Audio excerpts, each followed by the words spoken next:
The scene presents an exploded view of the engine, displaying its components in a separated arrangement. This visual technique allows for a clear examination of each individual engine part. Key components such as the cylinder block are clearly labeled for identification. Other labeled parts include pistons, which are vital for converting pressure into motion. The crankshaft, responsible for converting reciprocating motion into rotational motion, is also identified. Additional components such as the camshaft, valves, and spark plugs are labeled, providing a comprehensive overview of the engine's main elements.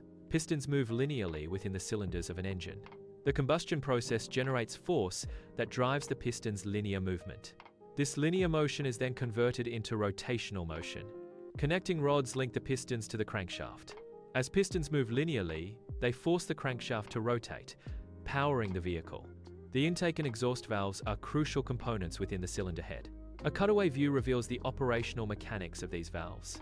The camshaft's rotation governs the timing of valve opening and closing. Precise timing ensures optimal airflow into and out of the cylinder. The valve train plays a vital role in controlling this airflow process. The combustion cycle comprises 4 key stages: intake, compression, combustion, and exhaust. During intake, the cylinder fills with a mixture of fuel and air.